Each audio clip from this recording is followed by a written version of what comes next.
Hello everyone, I'm Dr. Miller and I'd like to do a real quick talk on 5 instructional models that every educator should know.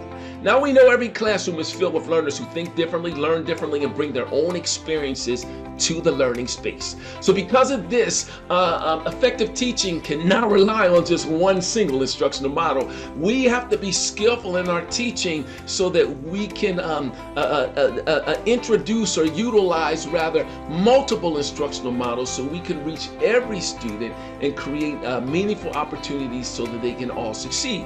Now today what I'm going to do is briefly talk about 5 instructional models that you want to dive into deeper and learn more about so you can be successful in your classrooms. The first one is cooperative learning. The second is inquiry-based learning. We have direct instruction, project-based learning, and Socratic discussions. I'm going to start out talking about that direct instruction, if you will. Now that direct instruction, that lecture model, is the one that's seen most in educational classrooms, especially if it's an old school teacher like me. So we usually call it that I do, we do, you do model, or what's called explicit instruction. All 3 of these terms are synonymous: direct instruction, I do, we do, you do, or explicit instruction. And what it does is it provides clear, structured teaching so that you can, as the educator, explicitly model skills by the I do, we do, and you do, so that students can get ample practice under your tutelage and then by themselves so they can repeat what you've done. But it's explicitly giving students the needed foundational knowledge that they didn't have. So this model is great when students don't have a lot to go on and you're building them from scratch. So it gives that targeted support, that step-by-step guidance. And when you use it effectively, direct instruction, it ensures that all students have access to the same core content, and it works well with those who especially need clarity and step-by-step structure. Then we have the cooperative learning model. Now that cooperative learning model is exactly what it says. Students cooperate together. Cooperative learning, well, it emphasizes collaboration among students. Students have to interact and work together.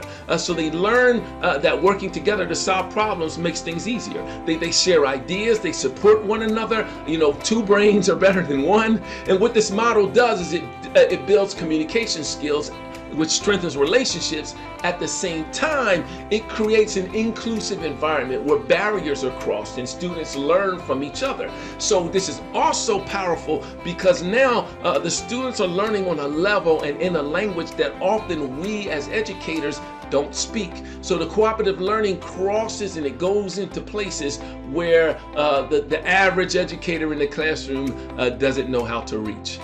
Then there is the inquiry-based learning model. So inquiry-based learning model, you'll see a lot in science courses, in courses where that are problem-based or project-based, and what it does is it allows students to ask questions about things that they're not sure about or that they're pondering, and then they investigate ideas. So they ask questions, they do research, and then they construct their own understanding of a topic that they're studying.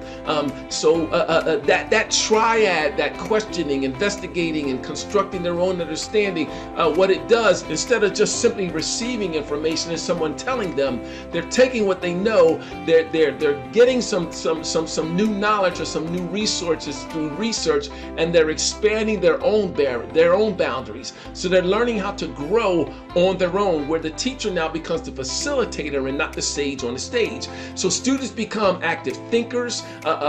They increase their curiosity, their critical thinking skills and level, and it gives a deeper engagement with the content because they had to go get it. And what this does is it makes them not only smarter because they understand the content more, but it makes them more intelligent because they can communicate ideas about the content as well.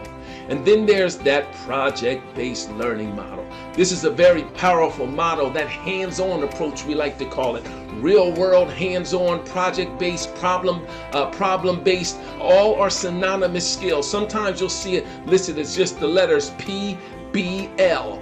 Well, what this project-based learning does is it connects learning to real-world challenges. So it builds a bridge between what's being learned in school and what's happening in the real world. So it brings another a relevancy to the content for students. So they apply that knowledge in skillful ways and on meaningful projects, and they get creative about it. They increase problem solving skills and collaboration. So there's a whole lot of things happening in this project-based learning model. And what it does is it ultimately empowers students to see the relevance of their learning. It ultimately empowers students to make what's happening in the classroom meaningful to them in deeper ways. So they develop skills not just within the content knowledge, but skills that they can use to synthesize a new learning and apply and solve new problems far beyond the classroom walls. And then there's that Socratic discussion. That happens to be my favorite as a math teacher. A Socratic discussion is centers on dialogue and reflection. So students have to ask questions, strategic questions, and have pinpointed conversations about topics so that they can take what they already know and apply it to the problem that's in front of them, to discover ways to solve that new problem or to answer that new question.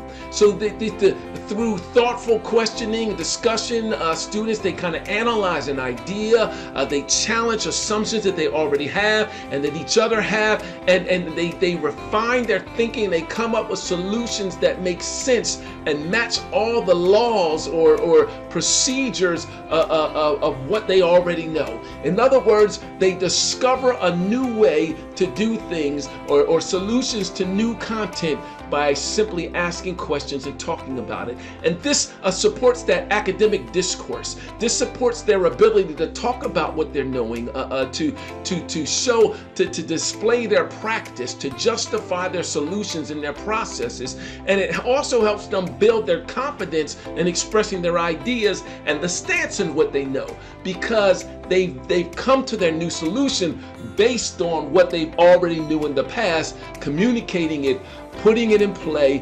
and moving forward from a very, very sure foundation of what they already know. So these are the 5 instructional models that all educators should know about. And just in closing, I just want to remind you that no single instructional model meets the needs of every learner.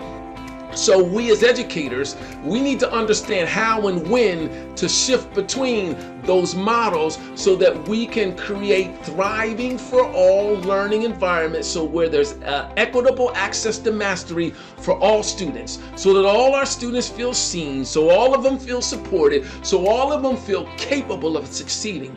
You see, mastery becomes attainable not just for some students, but for all students when you, as the educator, master that art of finding which instructional model is best to use in whatever situation, circumstance, or curriculum that you're delivering.